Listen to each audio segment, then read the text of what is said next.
Hello and welcome. GCP के इस lecture में आज हम देखेंगे कि जीसीपी में हम क्लाउड सीक्वल का यूज करके एक डेटाबेस कैसे हम प्रोविजन करते हैं। जीसीपी हमें तीन टाइप के डेटाबेस प्रोवाइड करता है। पहला है माई सीक्वल, दूसरा है पोस्टग्रेस सीक्वल, तीसरा है माइक्रोसॉफ्ट सीक्वल। एडब्ल्यूएस सबसे ज़्यादा डेटाबेसेस सपोर्ट करता है। अभी ऐसा लग रहा है कि जीसीपी उस पर काम कर रहा है कि और भी बहुत सारे डेटाबेसेस को प्लेटफॉर्म पे लाने के लिए, बट मेजरली अभी तक तीन ही डेटाबेस ये सपोर्ट करता है। तो इसके लिए हमें क्या करना है, लैब के लिए हमें एक तो सर्वर चाहिए, दूसरा कनेक्टिविटी टूल।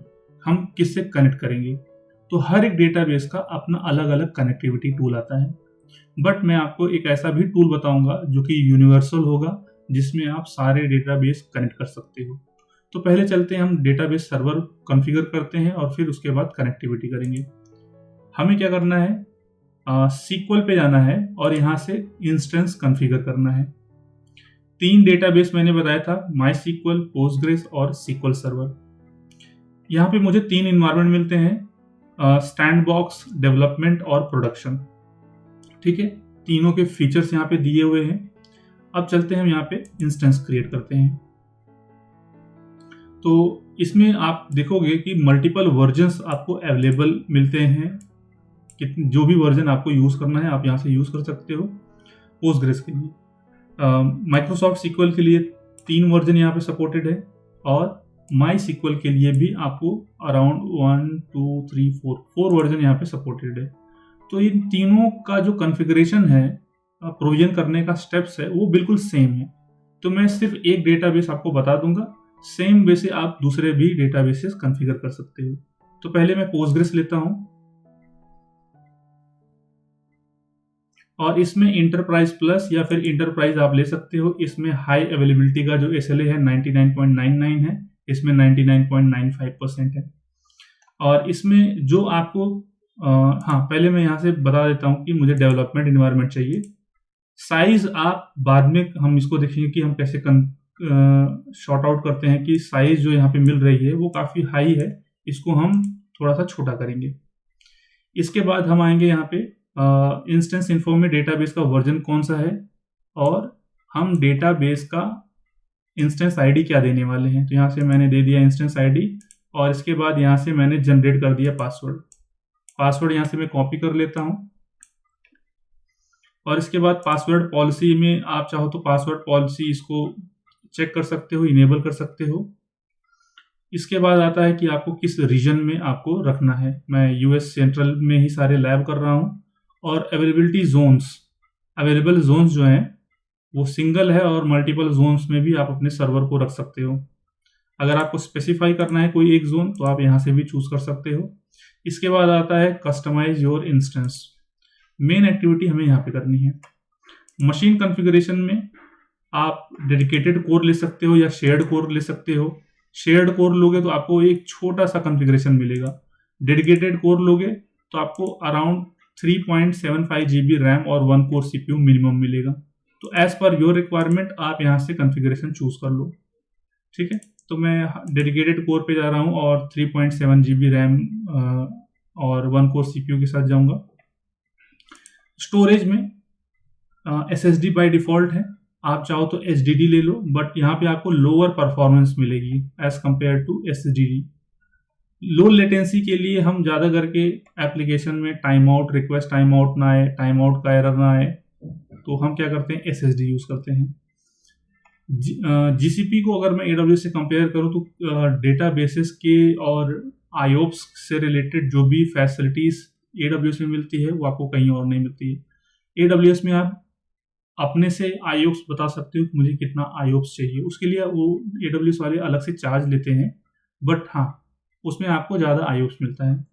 बट यहाँ पे ऐसा कुछ डिफाइन करने का प्रोसीजर नहीं है। ठीक है, तो यहाँ पे मैंने 10 GB लिया और मैक्सिमम आप कितना ले सकते हो हायर कॉन्फ़िगरेशन यहाँ पे आपको पता है, 65,000 GB तक का आप ले सकते हो। अगर आपको स्टोरेज को इंक्रीज करना है ऑटोमेटिक तो आप ये चूज करो। इसके बाद कनेक्शन में आपको पब्लिकली एक्सेस करना है।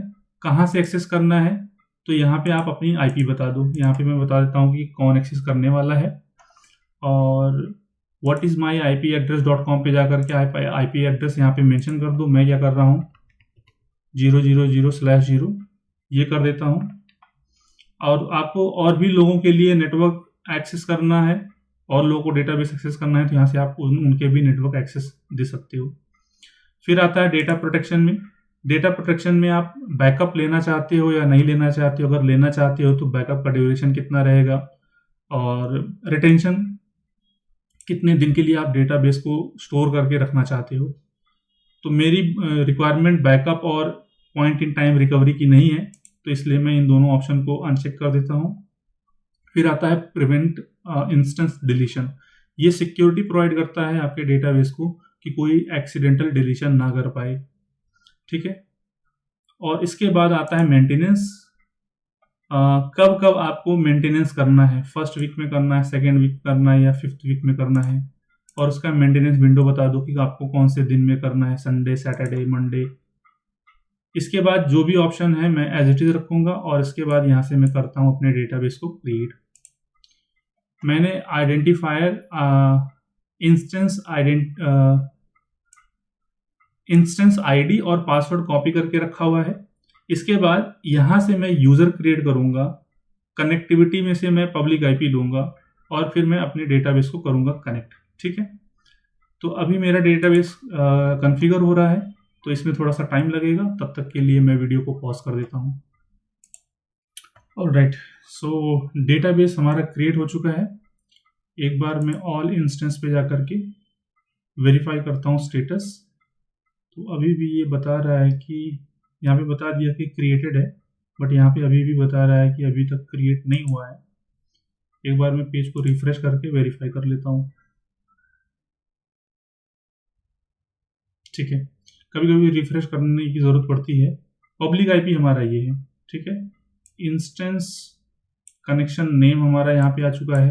अवेलेबिलिटी, हाई अवेलेबिलिटी इनेबल है, ठीक है। तो हम सर्वर पे क्लिक करते हैं। तो सर्वर पे क्लिक करने के बाद सारी इन्फॉर्मेशन आप यहाँ से देख सकते हो कि हेल्थ इश्यूज हैं या नहीं है, बिग क्वेरी के साथ इंटीग्रेट करना है, इसकी कंप्यूट कैपेसिटी क्या है, और इसके बाद कनेक्ट टू दिस इंस्टेंस में जो भी ऑप्शन आपने दिए थे वो आ गए हैं। पब्लिक IP आपको ये आ चुकी है, ठीक है। और ये रहा पोर्ट नंबर। अब आते हैं यूजर्स पे। यूजर्स में एक यूजर हमारे पास है, आप चाहो तो दूसरा भी यूजर यहाँ पे ऐड कर सकते हो। जैसे कि मैं यहाँ पे ऐड कर रहा हूँ DB एडमिन, और यहाँ से पासवर्ड मैं दे देता हूँ, एक रैंडम सा पासवर्ड जनरेट कर लेता हूँ। इसी पासवर्ड के थ्रू आप चाहो तो यहाँ से मल्टीपल यूजर्स क्रिएट करके आप एक्सेस दे सकते हो। एक बार यूजर क्रिएट हो गया तो उसको एडमिन प्रिविलेजेस रहते हैं। बाद में आप उसको यूजर को बाद में रूट यूजर से लॉगिन करके आप उसको बता सकते हो कि आपको क्या परमिशन रहेगी, ठीक है। इसके बाद डेटाबेसेस में आप जा करके देख सकते हो कि कौन सा डेटाबेस है, नाम क्या है डेटाबेस का। अब बात करते हैं कनेक्टिविटी की। तो डेटाबेस कनेक्टिविटी के लिए मैं क्या करूँगा, डीव्यूअर करके एक टूल आता है जो यूनिवर्सल टूल है। मैं कम्युनिटी एडिशन यूज़ करूँगा, तो इसमें आपको बहुत सारे ऑप्शंस मिलते हैं।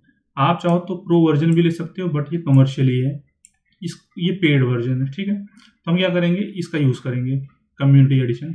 तो मेरे पास पहले से ही इंस्टॉल्ड है, तो जैसे आप ओपन करोगे तो कुछ इस तरीके से आपको पेज दिखेगा।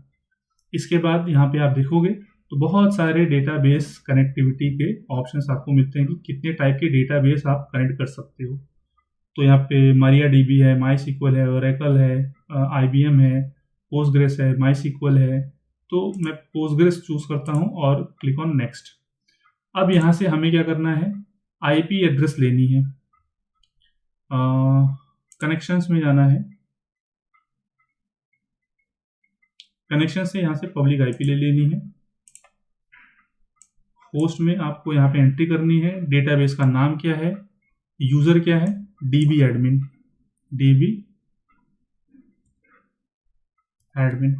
और पासवर्ड जो हमने सेट किया था, जनरेट किया था, वो पासवर्ड यहाँ पे दूंगा। और इसके बाद यहाँ से मैं इसको टेस्ट करूँगा, क्योंकि मैंने अलाउ किया हुआ है 000/0 से, तो कोई भी मेरा डेटाबेस एक्सेस कर सकता है जिसके पास यूज़र नेम पासवर्ड होगा। तो ये देखिए कनेक्टेड है। इसके बाद यहाँ से मैं इसको करूँगा फिनिश। तो यहाँ से आप देख सकते हो कि मेरा डेटाबेस कनेक्ट हो गया है। थोड़ा टाइम लीजिए, ये लोड कर रहा है और बाकी के ऑप्शन यहाँ पे आपको दिखेंगे। तो कुछ इस तरीके से आप अपने डेटाबेस को क्रिएट करते हो और कनेक्ट करते हो। ये देखिए डेटाबेसेस में जाकर के डेटाबेस दे सकते हो, एडमिनिस्ट्रेटर में जाकर के आप बाकी डेटाबेस को अगर आप क्लिक करोगे, रोल्स में जाओगे तो यहाँ पे देखो cloud SQL admin, cloud SQL, बहुत सारे यूजर्स यहाँ पे बने हुए हैं। तो डीबी एडमिन भी मेरा यूज़र बना हुआ है जो मैंने बनाया था। आप चाहो तो ऐसे बहुत सारे यूजर्स बना करके अपने डेटाबेस को मैनेज कर सकते हो। अगर आप लार्ज नंबर ऑफ लाइक ऐसे प्रोजेक्ट में काम कर रहे हो जिसमें आपकी टीम साइज बहुत बड़ी है और डिफरेंट काइंड ऑफ डेटाबेसेस आपके पास हैं और different kind of developer, database admin हैं, तो आप उनके नाम से यूज़र बना करके उनको परमिशन प्रोवाइड कर सकते हो। तो बाकी के ऑप्शन की अगर आपको बैकअप लेना हुआ तो आप इनेबल कर सकते हो बैकअप को, बैकअप क्रिएट कर सकते हो। अभी इनेबल तो है नहीं। फिर आपको और भी डेटाबेसेस बनाने हैं तो आप यहाँ पे जाकर के क्रिएट डेटाबेस MyDB2, तो यहाँ से आप डेटाबेस भी क्रिएट कर सकते हो।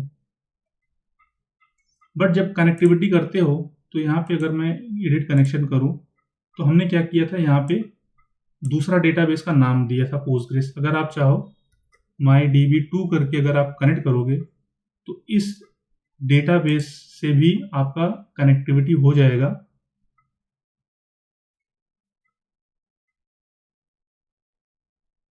इसमें थोड़ा सा टाइम लेगा ये, इसके बाद ओके। तो यहाँ से इसको मैं कैंसिल कर रहा हूँ, ठीक है। तो यहाँ पे एक डेटाबेस है, अगर आप चाहो तो इसको एडिट कनेक्शन करके यहाँ से एक ऑप्शन आता है शो ऑल डेटाबेसेस, ठीक है। तो आई थिंक यहाँ पे फिर आपको सारे डेटाबेसेस भी दिखना स्टार्ट हो जाएंगे।